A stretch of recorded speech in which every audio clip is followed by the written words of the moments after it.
Hey, hello everyone. I welcome you to Arc Genesis, and today we are going to discuss the general knowledge set number 9। Part हम already कर चुके हैं और play list में जाकर आपको पूरी की पूरी वीडियोस मिल जाएंगी और इसको कंटिन्यू करते हैं। एनीवेज, आपका जो पेपर हुआ है नाटक का, आई नो कि थोड़ा सा अनएक्सपेक्टेड रहा है। थोड़ा सा नहीं, आई थिंक कुछ ज़्यादा ही रहा है। बाकी मुझे कुछ आइडिया है नहीं, क्योंकि जितने मुझे बच्चों ने बताया है क्वेश्चन किस तरह से आए हैं, but I will wait for it. जब तक मुझे ऑफिशियली क्वेश्चन पेपर नहीं मिलता है, एक बार उसको देखेंगे, उसके बाद हम अपनी जो स्ट्रेटजी है या जो प्लानिंग है वो चेंज करेंगे। तो इसमें कुछ डरने वाली बात नहीं है। सब बच्चों के साथ थोड़ा सा अलग रहा है पेपर जो रहता है। अब ये पेपर सही रहा है या जो पैटर्न है उनका, उसके बारे में कुछ कमेंट नहीं करूँगा जब तक मुझे पेपर नहीं मिलता है। ऑल्दो जहाँ तक मुझे पता चला है कि बिल्डिंग मटेरियल, बिल्डिंग कंस्ट्रक्शन के क्वेश्चंस इतने नहीं आए थे जितने हम लोग एक्सपेक्ट कर रहे थे। तो कहीं ना कहीं इसका नुकसान आपको फर्स्ट ईयर में या फिर जो आर्किटेक्चर एक कम्युनिटी है ना, उसको देखना पड़ सकता है। क्योंकि साफ सी वाली बात है, आर्किटेक्चर एग्जाम में तो आप आर्किटेक्चर रिलेटेड क्वेश्चन पूछोगे ना।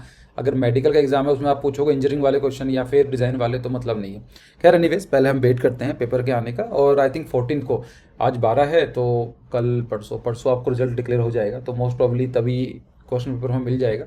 देन हम उसको एक पूरा का पूरा वीडियो मैं इसको वर्कआउट करूँगा और पूरा डिकोड करेंगे कि क्वेश्चन पेपर कैसा रहा है, क्या करना है, क्या स्ट्रेटजी होनी चाहिए। और एज आर्क जेनेसिस आप को आर्क जेनेसिस एक यूट्यूब प्लेटफॉर्म पर क्या क्या आपको प्रोवाइड होगा, और अगर आप पेड कोर्स लगाना चाहते हैं तो उसके अंदर हम क्या क्या आपको प्रोवाइड कराएंगे। सो वो हम लोग डिस्कस करेंगे पेपर आने के बाद। अभी जो दूसरा अभी जो एग्ज़ाम है 23 मई को है, IIT JEE सेकेंड अटैम्प्ट। पिछला जो अटैम्प्ट गया था और ये जो पेपर हुआ था, उसके बाद जो दूसरा अटैम्प्ट है, 2 ही अटैम्प्ट होंगे अपने आर्किटेक्चर के अंदर, बाकी में 4 अटैम्प्ट हैं इंजीनियरिंग में। बट अगेन, तो जो 23 मई को आपका एग्ज़ाम तो होगा ही, साथ में बोर्ड के एग्ज़ाम भी चल रहे होंगे, है ना। तो आपको थोड़ा प्लान करना है। अभी ये जो टाइम है इसको हम फोकस करते हैं सो दैट कि आपका जो JEE का एग्ज़ाम थोड़ा सही हो सके, ठीक है। तो what's the name of the public bath in Roman period. तो रोमन पीरियड रहा है, आपने जानते हो, वैसे ग्रीक था, ग्रीक के बाद रोमन, फिर ये सब चीज़ें अलग अलग से क्रोनोलॉजी बनती है। तो रोमन पीरियड के अंदर जो पब्लिक बाथ हुआ करता था, पब्लिक बाथ आपको शायद याद आ रहा होगा, मेसोपोटामिया से ना, मेसोपोटामिया या फिर मोहनजोदाड़ो, ठीक है। तो मेसोपोटामिया से नहीं था, ये अलग सिविलाइजेशन थी। मोहनजोदाड़ो के अंदर पब्लिक बात थी, बोलते ग्रेट बात मिला है, तो वो अलग है। रोमन पीरियड के बारे में बात की जा रही है। तो पब्लिक बात को क्या बोला जाता था? मैनहिर, डोलमेन, थर्मे या फिर स्टोनहेंज। स्टोनहेंज तो आई थिंक आपको याद होगा कि क्या चीज़ है ना। देख लेते हैं। देखिए, मैनहिर के बारे में बात करें, ये मैनहिर क्या है कि ऐसे स्टोन मिले हुए हैं, नॉर्मली एक सिंगल लिथिक है, इसको बोला जाता है कि एक लाइक स्टैंडिंग स्टोन है, और लार्ज मैन मेड है, अपराइट स्टोन इस तरह से रखे गए हैं। कोई रीज़न क्या है इनके बारे में जानकारी नहीं है। डोलमेन के बारे में ऐसे ही बोला जाता है कि यहाँ पर भी आपको मिल जाएंगे, तो ये इसका मतलब ये भी सही ऑप्शन नहीं है। थर्मे के बारे में बात करें, यस इट वाज ट्रू कि in Roman time thermae and balnea was facilities for bathing, नहाने के लिए यूज़ की जाती थी। थर्मा का मतलब वही है, थर्मामीटर होता है, थर्मो ये है ना, वहाँ से ही सेम रूप निकली है, तो आप ऐसा कर सकते हैं। स्टोनहेंज ये है, यहाँ पर आप जानते हैं स्टोनहेंज। इसके पीछे रीज़न क्या है ठीक से नहीं पता है, लेकिन most of the archaeologist they consider कि ग्रेव्स हैं, मतलब किसी कब्रें हैं, उन्हीं के थ्रू बनाया गया है, ठीक है। याद कर लेना, क्वेश्चन पूछा जा सकता है, वेरी वेरी फेमस, ठीक है। What's the name of the bell tower near church. Church के पास में एक बेल टावर होती है, घंटी बजती है ना, तो उसको क्या बोले जाते हैं? टिम्पेनियम, कॉम्पनेल, प्रोसिनियम या स्टार बेल। तो इसका सही ऑप्शन क्या है, देख लेते हैं सारे ऑप्शन। देखिए, टिम्पेनियम क्या होता है, जो एक विंडो या डोर बनाया जाता है उसके ऊपर स्कल्पचर कुछ हम बना देते हैं, उसको बोलते हैं टिम्पेनियम, ठीक है। कैंपनाइल जो होता है उसका मतलब बोलते हैं बेल टावर। जो एक क्वेश्चन था इसका सही ऑप्शन बेल टावर, ये चीज़ आती है, ठीक है। कहाँ भूल गया, अच्छा। प्रोसिनियम का मतलब क्या होता है, ये पार्ट होता है प्रोसिनियम का, दिस पार्ट मतलब a part of the theatre stage in front of curtain. जो कर्टेन है, ये कर्टेन के सामने जो ये स्टेज वाला पार्ट है, दैट इज दिस थिंग, उसको बोला जाता है प्रोसेनियम आर्क, ठीक है। Come to the next question. Architect related with बहुत मूवमेंट इस, देखिए कई सारे मूवमेंट हुए हैं आर्किटेक्चर के अंदर कि कई सारे आर्किटेक्ट उस टाइम के जो रहे हों कॉन्टेम्प्रेरी, उन लोगों ने आर्किटेक्चर को एक नई नज़रिए से देखा और काफ़ी लोगों ने उसको फॉलो किया, उसी को बोला जाता है आर्किटेक्चर मूवमेंट। तो ऐसी बहुत मूवमेंट रहा है, तो इसके बारे में कभी डिस्कस करेंगे क्योंकि बहुत ही इंटरेस्टिंग और काफ़ी थोड़ा डिटेल में डिस्कस करना पड़ेगा।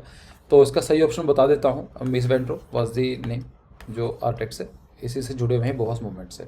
ठीक है, आता है next question, unit of the concrete in RCC work. RCC के अंदर जो कंक्रीट डाली जाती है उसकी यूनिट क्या होती है, मतलब वो लीटर में डाली जाती है, किलोमीटर में डाली जाती है, ग्राम में डाली जाती है, या वॉट एवर इट इज़। तो यहाँ पर ऑप्शन क्या है, मीटर है, मीटर स्क्वायर है, मीटर क्यूब है, या फिर नन ऑफ द अबव।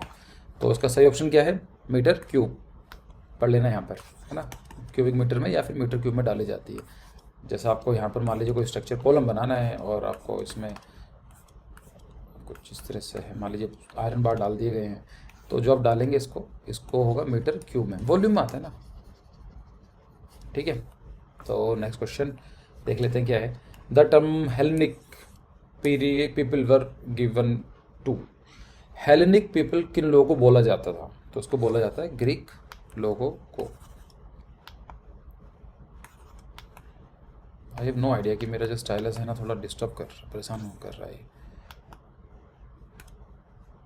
चलो, central part of entablature is known as, बहुत सारे वीडियोस में बता चुका हूँ मैं कि एंटाब्लेचर, कॉर्निस, फ्रीज, आर्किट्रेव क्या क्या होते हैं। तो इसका जवाब मैं नहीं दूंगा, मैं आपको सिर्फ ये बताऊंगा, इस क्वेश्चन का जवाब को बताना है कमेंट सेक्शन में, क्वेश्चन नंबर 6 का। जहाँ तक कि वैसे मैंने काफ़ी कुछ क्लियर कर दिया है इसमें, लेकिन मैं आपको क्लियर जवाब नहीं दूंगा, आप उसको कमेंट सेक्शन में बताएंगे। Come to the next question, number of the frames required to generate a good walk through. एक वॉक थ्रू का मतलब क्या होता है, देखो हमारी जो इमेज होती है ना, जो वीडियो होती है एक्चुअली, वो वीडियो कई सारे फ्रेम के थ्रू बनती हैं। ऐसा वीडियो ऐसे नहीं होती है, अगर आप दिन देखा होगा उसको आप फ्रेम क्लिक करेंगे, पोस्ट करेंगे तो वीडियो रुकी हुई आती है, तो आपने उस वीडियो को पोस्ट किया उस फ्रेम पर। तो ऐसे बहुत सारे जो फ्रेम्स होते हैं वो मिला के एक वीडियो हमें प्रतीत होती है, दैट इज इट सीम्स, और ये एपरेंट टाइप का होता है कि ऐसा लगता है कि कोई मूवमेंट चल रहा है। फॉर एग्जाम्पल आप इसको क्या समझेंगे, जैसे एक फ़ैन, देखो आपने क्या करा है कि फ़ैन अभी ऊपर, आप गर्मी का टाइम है तो आप फ़ैन को पॉज करो, रोको मतलब उसको, तो आपने देखा होगा कि 3 उसकी लीव्स होंगी, पंखे की जो 3 निकली होती हैं, आप उनको नोटिस करेंगे तो रुकी हुई होगी। ठीक है, अगर उसको हल्का सा घुमाएंगे ना आप, तो आपको फील हो जाएगा कि 3 हैं किसी फ़ैन की, जो उसके विंग्स हैं। लेकिन एक लिमिट के बाद उसकी जो स्पीड तेज़ हो जाएगी तो आपको विंग्स ढूंढना बहुत मुश्किल पड़ेगा उसको। तो रीज़न क्या है, क्योंकि हमारी जो आइज़ होती हैं वो एक फ्रेम को एक टाइम पीरियड तक ही उसको ऑब्जर्व कर पाती हैं। नॉर्मली क्या होता है, एक नॉर्मल ह्यूमन बीइंग के अंदर वो होता है 3 से 4 फ्रेम पर सेकेंड। मतलब क्या है, अगर एक सेकंड में 3 या 4 फ्रेम तक मूव हो रहे हैं तो हमारी आईज रिकॉग्नाइज कर सकते हैं।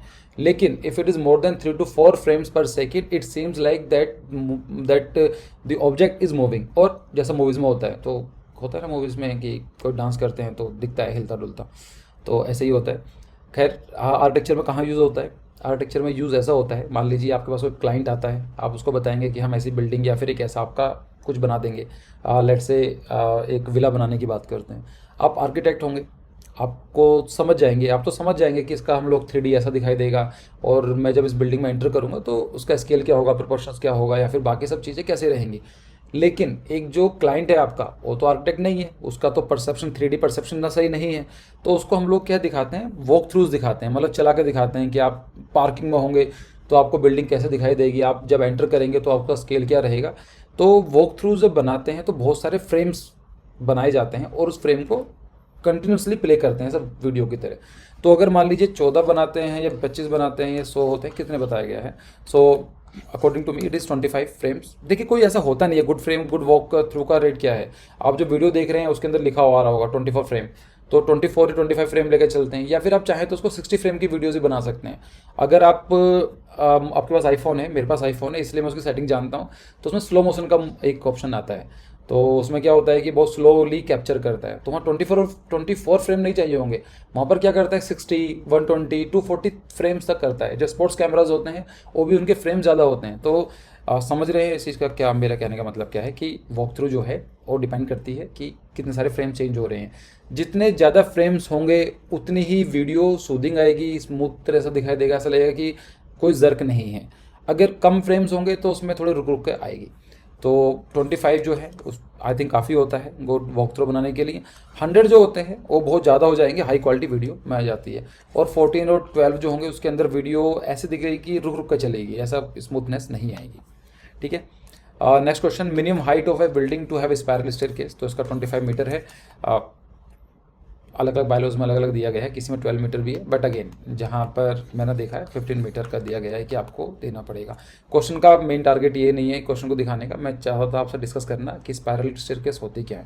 देखो स्पायरल स्टेयरकेस में क्या होता है कि ये बीच में एक पोल आ जाता है और इसी के चारों तरफ हम घूमते हुए चले जाते हैं ऊपर। स्टेयरकेस का मतलब का यूज़ क्या होता है, यूटिलिटी क्या है, फंक्शन क्या है कि उसको एक लेवल से दूसरे लेवल पर जाने के लिए एक तरह से माध्यम है, इट्स अ मीन, राइट। तो कई सारे तरह की स्टेयरकेस होती हैं, स्ट्रेट होती है, डॉग लेग होती है, एल शेप होती है, ये स्पायरल स्टेयरकेस है। हर स्टेयरकेस का कुछ फ़ायदे हैं, क्योंकि अगर सब कुछ ही कुछ नुकसान भी होते हैं ऑफ कोर्स। अगर नुकसान नहीं होते तो फिर अलग अलग तरह से क्यों आती है ना। तो अगर हम बात करें स्पायरल स्टेयरकेस के अंदर इसका फ़ायदा क्या होता है, आप एक चीज़ नोटिस करो, इसमें आपको सिर्फ कितना स्पेस चाहिए, this much space you need, और ये वाला स्पेस भी निकाल सकते हो आप, यहाँ पर कुछ सामान रख भी सकते हो। तो स्पायरल स्टेयरकेस में फ़ायदा क्या होता है कि आप बहुत कम स्पेस के अंदर जो हाइट है वहाँ पर लेवल्स में चेंज मतलब जा सकते हो, ऊपर नीचे जा सकते हो। नुकसान क्या होता है इसका, नुकसान इसका ये होता है कि आप continuously, it is not actually recommendable for the old age और बच्चों के लिए, जो लोग बूढ़े होते हैं या फिर बच्चे होते हैं उनके लिए रिकमेंडेबल नहीं होती है। क्यों? क्योंकि उसके अंदर आप देखेंगे कि आप कहीं पर भी सीधे नहीं देख रहे हैं, आपकी हमेशा एक रोटेट होता चला जाएगा। तो उसमें क्या होता है, it is very much uncomfortable, पहला पॉइंट है।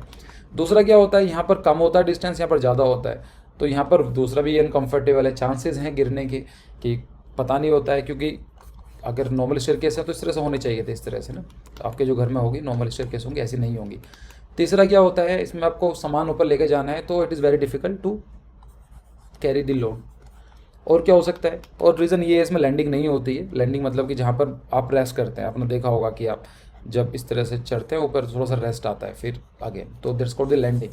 इसका यूज़ क्या होता है, इसका यूज़ होता है कि आपकी मसल्स जो होती हैं वो ऊपर जा रही हैं तो उनको रेस्ट देने के लिए एक यूटिलिटी ये है। दूसरी यूटिलिटी ये होती है कि डायरेक्शन देने के लिए, मे बी आप इसको रोटेट करना चाहते हैं इस डायरेक्शन में तो लैंडिंग के थ्रू ही होता है। तीसरा ये होता है कि अगर यहाँ पर कोई बंदा फिसल जाता है तो एटलीस्ट और सीधा नीचे जाके ना बजे, मतलब यहाँ पर ही वो रुक जाए, तो फॉर सिक्योरिटी रीज़न। सेम चीज़ है, अगर यहाँ पर कोई पर्सन गिरता है तो उसके बहुत ज़्यादा चांसेस होते हैं कि सीधा ही आके नीचे गिरेगा, तो चोट लग सकती है। तो फ़ायदे भी है नुकसान भी है, समझ लो स्टेयरकेस का फ़ायदा क्या है, नुकसान क्या है। Next question, NBC was first publish in which year. So national building code full form पूछी जा सकती है, तो ये पहली बार कब आया था। बिल्डिंग कोड क्या होते हैं इसके बारे में देख लो क्या है। National building code is a document that provide guidelines for construction of the structures, that is residential, mercantile, institutional, educational, किसी भी तरह की जो बिल्डिंग बनाई जाती हैं तो कुछ रूल्स रेगुलेशन होते हैं कि आपको ऐसी बिल्डिंग देनी पड़ेगी, इतना स्पेस देना पड़ेगा, इतना आपको डोर ओपन, ये सब चीज़ें देनी पड़ेंगी। तो ये पहली बार पब्लिश हुआ था 1970 में, और उसको बाद फिर अमेंडमेंट किया गया 2016 में, अमेंडमेंट लेटेस्ट है। आई थिंक 2019 में थोड़े बहुत अमेंडमेंट आए थे, कंफर्म नहीं है, 2016 का मैं कंफर्म हूँ, चेक कर लेना। तो ये सब चीज़ें आती हैं। और अभी हम लोग यहाँ पर रोकते हैं, जो क्रैश कोर्स है हमारे कल से स्टार्ट हो रहे हैं। तो अगर आप जेई की डेडिकेटली प्रिपरेशन करना चाहते हैं तो आप हमारा एक कोर्स ज्वाइन कर सकते हैं, जिसके अंदर आपकी क्लासेस होंगी, ये प्लान है, ये एप्टीट्यूड क्लासेस होंगी, ड्राइंग क्लासेस होंगी, पीटीक्यू तो इसको हम लोग अभी जो है ये अलग से स्टार्ट करेंगे। बट अगर आप जेई की प्रिपरेशन करना चाहते हैं तो उसमें ड्राइंग क्लासेस भी इंक्लूडेड है और पीटीक्यू की क्लासेस इंक्लूडेड है। हमारे जो प्लान होते हैं कॉम्प्रिहेंसिवली होते हैं, एक डेडिकेटली नाटा और जेई दोनों को मिक्स करके बनाए जाते हैं। कलर थ्योरी होगी और मटेरियल, ये सब चीज़ें कि हम लोग वीडियो प्रोवाइड कराएंगे। और लाइव क्लासेस होती है, लाइव प्लस रिकॉर्डिंग। और सेकंड चीज़ होती है प्रिंटेड मटेरियल, अगर आपको चाहिए तो आप इसको ऑर्डर करा सकते हैं, आपके पास ये पूरा पहुंच जाएगा। इसके अंदर अभी फिजिक्स का आई थिंक क्वेश्चन नहीं आए हैं, केमिस्ट्री के नहीं आए हैं, तो ये बुकलेट आपको नहीं मिलेंगी, ज़रूरत नहीं है ना। जेई में तो वैसे भी ज़रूरत नहीं थी और नाटा में भी ख़त्म कर दिया गया है, तो ये बुकलेट हमने कम कर दी गई हैं। और इसका हम लोगों ने 1000 रुपीज़ रेट कम कर दिए जस्ट बिकॉज ऑफ दिस। बाकी नाटा की जो टेस्ट सीरीज़ हैं या जेई की टेस्ट सीरीज़ हैं आप उसको लगा सकते हैं, 16 टेस्ट होंगे। तो जो इसका अब मटेरियल जो है 5000 रुपीज़ का है, तो ये 15,000 का पड़ेगा। और अगर आप उसका कॉम्प्रीहेंसिव प्लान लेना चाहते हैं तो ये 12,000, एक सेकेंड, हाँ मतलब ये पर 18,000 रुपीज़। अलग अलग से अगर आप लेना चाहते हैं 17,000 रुपीज़, और आप उसको फुल लेना चाहते हैं तो 15,000 रुपीज़ का आपको मिल जाएगा। ठीक है, तो see you in the next video. Thanks for watching this and please don't forget to like, comment and subscribe. Thank you. Question number 6 का जवाब देना है आपको। ठीक है, बाय।